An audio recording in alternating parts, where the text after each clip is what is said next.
Hi everyone, this is Bree Luna, and today we're going to talk about dyslexia.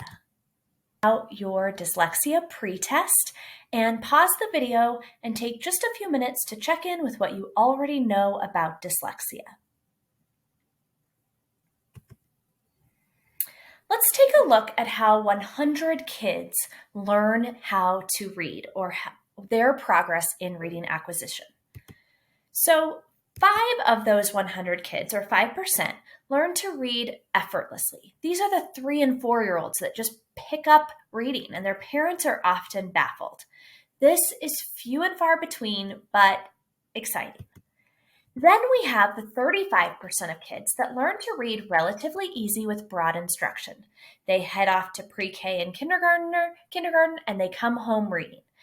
This 40% is interesting because in 2019, we had, as a nation, 40% of 4th graders reading proficiently.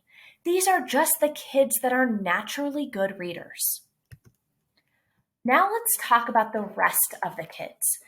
We have 40 to 50% of students require structured literacy approach to learn to read. These kids need systematic, direct instruction.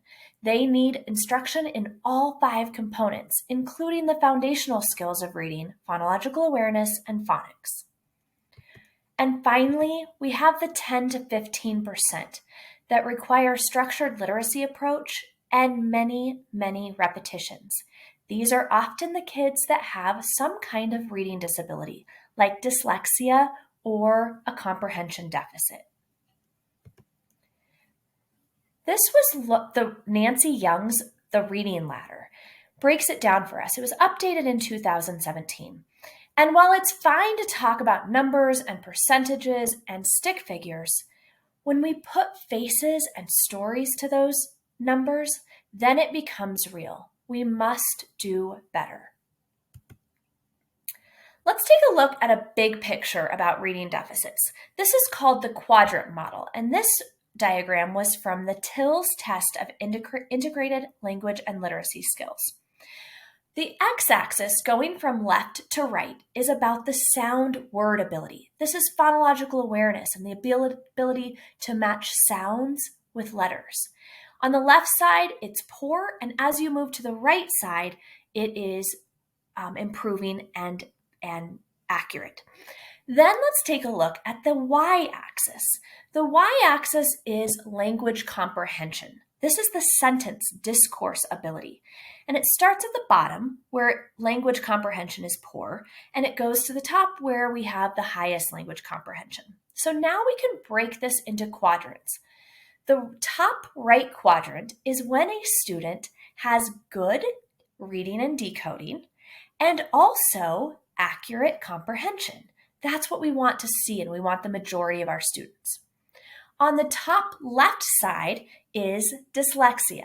This is when we have students with good listening comprehension and great vocabulary and a lot of background knowledge, but they struggle to read and spell. It breaks down at the sound word level.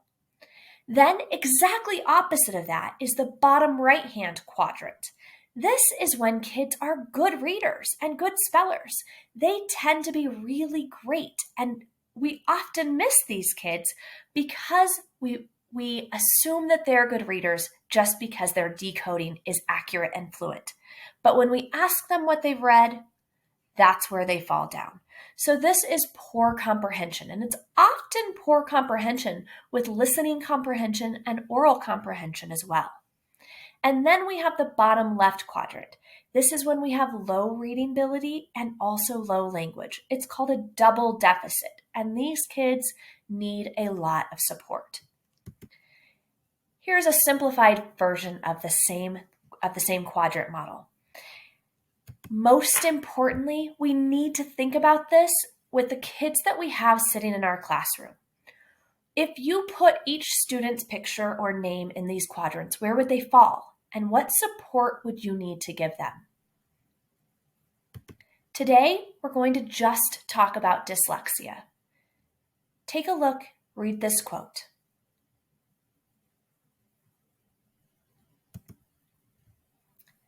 One of the most powerful ways to understand what your dyslexic students experience is to participate in a dyslexia simulation. These 1 to 2 hour simulations recreate the struggle dyslexics have with decoding, spelling, attending, processing quickly, and writing. Every single teacher and parent should dedicate time to doing this. Often your local branches of the International Dyslexia Association host community nights. Reading Rep also hosts local dyslexia simulations, and we offer on-site trainings as well. The bottom line when we're debriefing a dyslexia simulation is it's discouraging and hard and complicated and overwhelming, and it's absolutely regretful. We've got to do better for these kids. These are my 3 favorite videos that explain the neuroscience and characteristics of dyslexia. In under 15 minutes, you can get a powerful, detailed explanation of how a dyslexic brain works. Pause this lesson and spend 15 minutes watching each of the videos.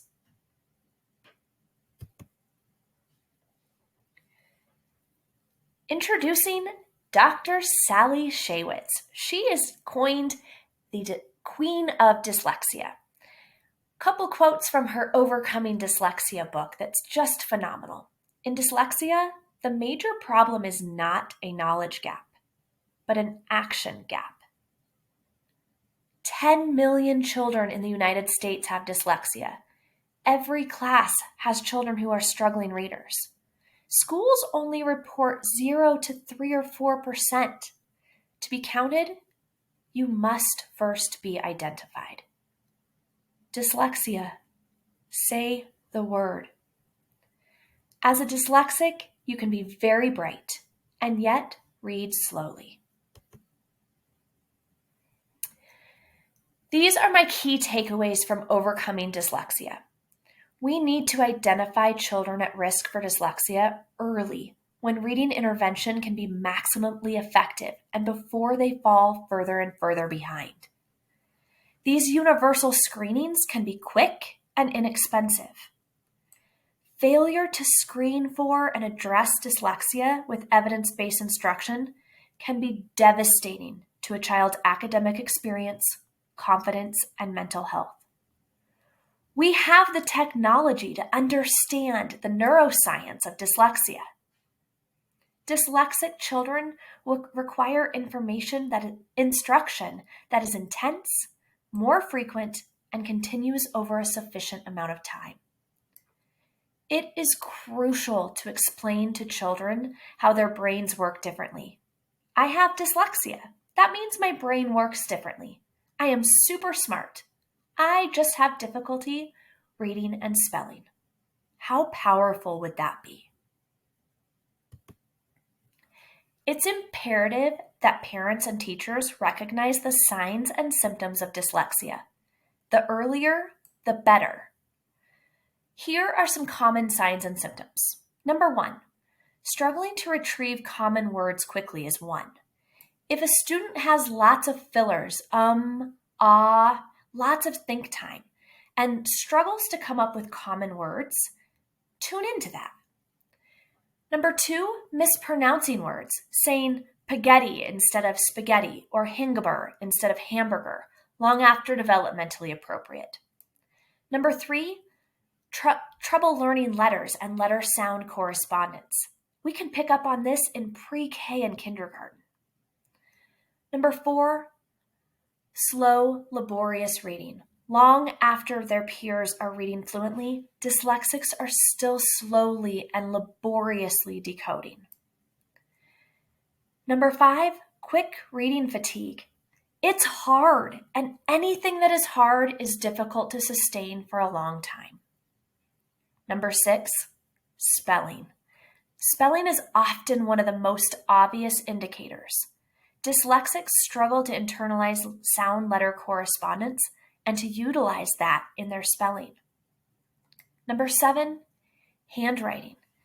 Handwriting is often poor due to the amount of effort being placed on all the other aspects of language output. Next, dyslexics often require more repetitions to memorize abstract concepts, and even when they do, they need more processing time to recall them. Things like timed math facts are killer. Next, foreign language difficulties. Because foreign languages revolve around phonological awareness, right? Knowing the sounds of a different language, those phonological deficits that impact their native language is going to impact foreign languages as well. Then, fragile attention. It takes such incredible attention to decode and encode and spell and write with a dyslexic brain. And eventually, that attention can just not be sustained. And finally, probably the most tragic, is issues with self-esteem and anxiety. It doesn't take long for students to look around and realize that this is easier for everyone else and start feeling like they aren't as smart. It is so common to have co-occurring ADHD and or anxiety disorders. The dyslexia paradox is that for decades we've used the wait to fail model. The window for the most effective intervention is pre-K to first grade. But for years we've said, let's just wait and see. Everyone goes on their own pace. He'll pick it up eventually. And we wait until second, third, or fourth grade to identify that there's a problem. We've then lost the window for the most effective intervention. And we also have defeated, anxious kids. It's very important that teachers know how to screen and identify dyslexia. We can start by just using an observation checklist. We can also ask parents, is there a family history of dyslexia? Or even just a family history of learning to read and spell as a struggle? If a parent has dyslexia, their children have 50% chance of being born with dyslexia. If a parent and a sibling have dyslexia, another sibling has a 75% chance. We can use our diagnostic tools like Acadience to get lots of information. We can drill down even more with more in-depth tests like the TILS or the GORT, the Mississippi Dyslexia Screener. And Sally Shaywitz even designed a kindergarten dyslexia screener that we can use with all children for early identification. One of the most exciting things that's happening in the world of dyslexia right now is the awareness that dyslexic people do struggle with typical reading and spelling, but they also often have a sea of strengths. They are often great with language comprehension. They have a lot of knowledge. They have a vast vocabulary. These are the kids that you often think are incredibly smart and perhaps even gifted until you ask them to read and spell.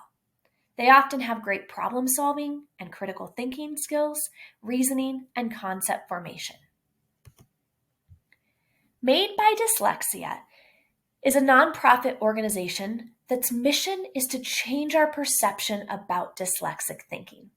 They have a dyslexic thinking campaign, and some of their most recent accomplishments include getting dyslexic thinking added to the dictionary and including as a skill on LinkedIn.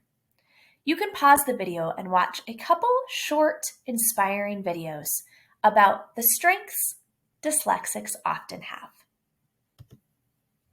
Our messaging is powerful. We need to say the word dyslexia. We need to tell kids how their brain works. These are incredible books and resources that can help you talk to your children about how their brain works and how they can understand that while traditional spelling and reading might be difficult, they probably have a sea of strengths, and there have been some extraordinary people throughout history doing extraordinary things, all with dyslexia. There's even a squishmallow named Louie. Meet Louie. He has dyslexia and has had to take a few extra lessons to help him learn to read. He's doing really great. Well, he's almost finished with his first chapter book. He's grown to love books and stories and one day wants to be a librarian. The power of messaging. The beautiful thing about dyslexic teaching is that explicit teaching of the alphabetic code is helpful to all students. Nothing that we need to do to help our dyslexic learners is harmful to other students. Let's take a look. These are the way that you can create a dyslexic-friendly classroom. Offer intense instruction in structured literacy, focusing on the sound and word level, using a multi-sensory approach. Offer these accommodations: extra time. Dyslexic thinkers need time to process. They often know the information, but just need extra time to recall. They need quiet time. The amount of attention required is intense, and distractions become overwhelming. Breaking complicated tasks or big assignments into steps makes things much easier. And teaching with pictures and stories also helps. Offer notes and offer feedback in a loop rather than waiting and overcorrecting an entire assignment. And finally, offer encouragement, helping them understand their brain and their strengths, and that you're on their team will help them not get defeated. Go ahead and take out your dyslexia pretest. Let's see how you did. Number 1, a person is dyslexic when they see letters or words backwards. False. The truth is some kids with dyslexia write letters backwards and some don't. Letter reversals are common and developmentally appropriate until 2nd grade. Dyslexics see the same. It is a phonological processing difference. Dyslexia is a vision problem and can be fixed with vision therapy. False. The truth is dyslexia is not a vision problem. It is a language processing deficit. People with dyslexia are not more or less likely to struggle with vision-related issues. Number 3, people with dyslexia are not as intelligent and have lower IQ. Absolutely false. Research shows that dyslexic people have average or higher than average intelligence. They often struggle with typical schoolwork and therefore are labeled less intelligent. Number 4, boys are more dyslexic than girls. False. Just as many girls have dyslexia as boys. However, boys are diagnosed as other classroom behaviors that may warrant investigation, and therefore dyslexia is found. Dyslexia can be outgrown. False. Dyslexia is a neurological condition that cannot be outgrown. Dyslexics can be taught many cognitive skills that help them manage their deficits and find success. Number 6, dyslexia is a sign that a child has not been read to enough at home. False. Being exposed to reading is important for all kids, and coming from a literate environment has benefits. But dyslexia is not caused by a lack of exposure to books. It's a neurological condition. Number 7, kids with dyslexia are often lazy and just need to try harder. False. Effort has nothing to do with it. Instructional methods are what makes the difference. Often kids that have struggled for years feel defeated and want to give up or just stop trying. Number 8, dyslexia often goes away once a student learns to read. False. There is no cure for dyslexia, but intervention can make reading possible.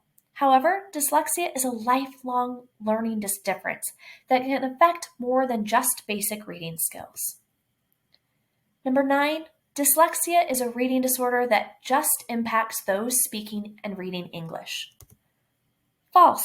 Dyslexia exists all over the world and in people who speak all languages.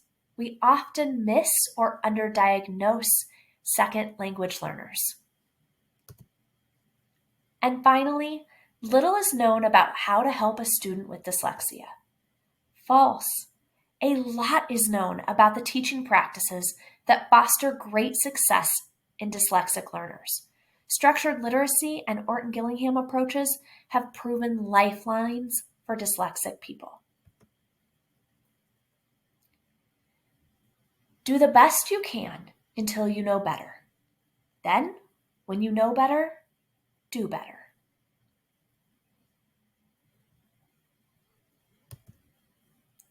These are just a few of my favorite organizations that will help you learn more and know how to help the dyslexics in your life. Thanks for joining.